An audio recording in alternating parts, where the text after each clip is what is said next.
Well, Bill, congratulations on the win. You got the crowd going. It's kind of an interesting fight, I would say, from the outside view. Can you kind of give me your thoughts on it? Yeah, I mean, anytime you deal with a specialist, it's advisable to not go where they're strongest. But I don't like to listen to advice. So I wanted to test myself against a world champion jiu-jitsu, getting right into his best submission, get out of it. Not only does he get physically tired, mentally he's broke after that. And what was going through your mind? I mean, it looked pretty deep, and I don't know. Did you think that the end was near, or were you pretty comfortable? No, I'm not lying when I say like I literally have spent years in triangles just getting out of them. I'm very, very good at that. I know jiu-jitsu, and when you add sweat and adrenaline and Vaseline in a crowd, it only gets easier to get out of those triangles. Yeah, and so then you break out of the triangle. Could you kind of feel that the energy was sucked out of him for whatever reason, whether it was fatigue, whether it was injury? Like, did you know? I mean, that's been his career. He's very dangerous in that first round, and after that, he kind of melts. So I thought it would take a little bit longer, but as soon as I got out of that triangle in that position, he knew, like, oh, man, now my best stuff doesn't work on this guy. I actually have to fight, and, yeah, it wasn't going to go well. Yeah. And when there was a moment, I think, at the end of the round when he went to stand up and it was pretty apparent, like, something was going on. Yeah. Did you know, like, when you went back to the stool, like, This is it. Yeah, I knew he wanted out of there. But, again, he's still dangerous. He's still a fighter. So I was like, all right, feel him out in the first, 10, 30 seconds. He's probably going to go for a haymaker of some sort or a takedown or something. And I did some dumb stuff and gave him my foot, gave him my back. But such is life. And I was okay. There was one point, too, where he went down, and I think you almost thought about doing a flying knee. Like, he was kind of a sitting duck. Why did you choose against that? I thought he was going to level change when I came in, and, he did not. So I was like, and I kind of paused on it, and then, just wasn't well thought out. Hey, you got the win anyway. Win's a win, finish is a finish, and then you go out and you call out Chase Hooper. Yeah. I think you called him bird chest.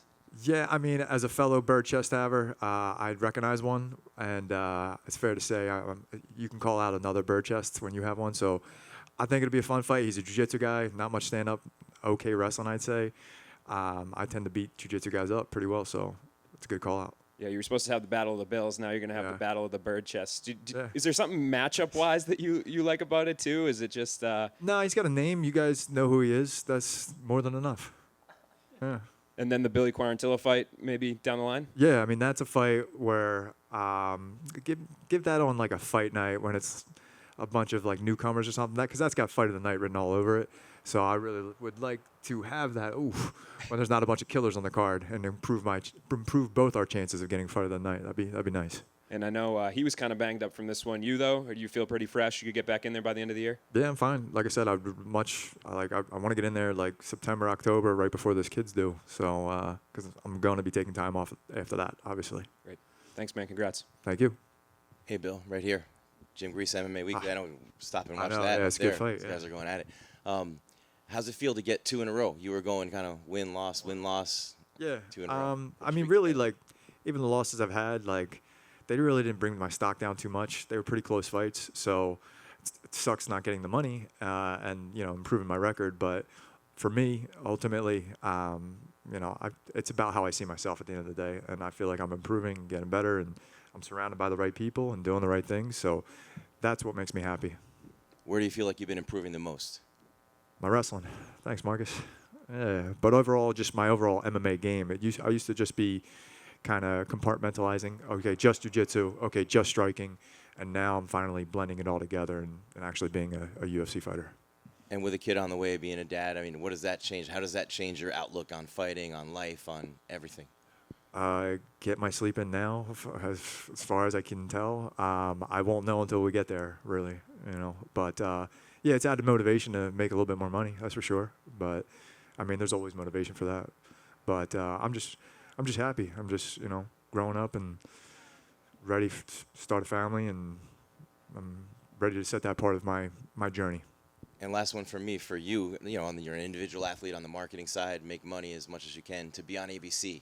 What an opportunity that is. What are your thoughts on that and the big audience and watching you? That's fantastic. This was my first crowd, and I absolutely loved it. I mean, my guys, we know, like, the way I fight, it's for a crowd. It's not for a TV studio in Vegas, I mean, I'll take it, but I much prefer, like, doing cool stuff and getting rewarded for it. And, yeah, I think going forward, crowds are the way to go.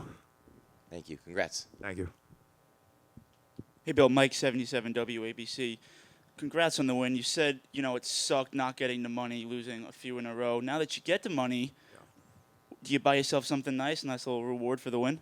Yeah, actually, I'm eyeing up. Somebody took a picture of a Ford Bronco out there. What's the deal with that? I need one. The Ford Bronco's a nice car. Yeah, it is. And I got a truck right now. It's not too baby friendly, so I'm looking to upgrade. So can we confirm you will be getting a Ford Bronco after this? Yeah, pretty much. Awesome. I love it. Yeah. I'll take that one. How much? Who do I see? Let's barter right now. And then another question. I see you watching this fight a lot during the press conference. It's a good fight. Yeah. Do you typically watch the UFC a lot when you're, in your spare time? Yeah, I mean, really, that's the only sport I watch. I don't watch anything else. That's it. I was going to ask you, what's your next favorite sport after UFC, but you already answered that question for me. Thank you. We appreciate it. Thank you. Oof. Oh. Wow. Damn. Oh. See, this is why I watch this. Yeah, good timing. Yeah. That's awesome. I like Soriano. He's a good dude. Hey, Bill. Yeah. How is the process of taking a fight like Herbert Burns fight with like last minute, the change of opponent and everything? Yeah. What do you take in consideration before accepting? It's a dangerous guy, right? Yeah, for sure. I probably should have drilled getting out of a triangle at some point. that probably would have been a good idea. Or even getting out of arm bars or any of that stuff. But it was, I really just focus on myself improving, and then I make little switches in my mind, or maybe my stance or my approach, depending on who it is. But really, the game plan's still the same. It's just hit them, try not to get taken down, which we're still working on. But it's really just go out there and do what I can do and not worry too much about them.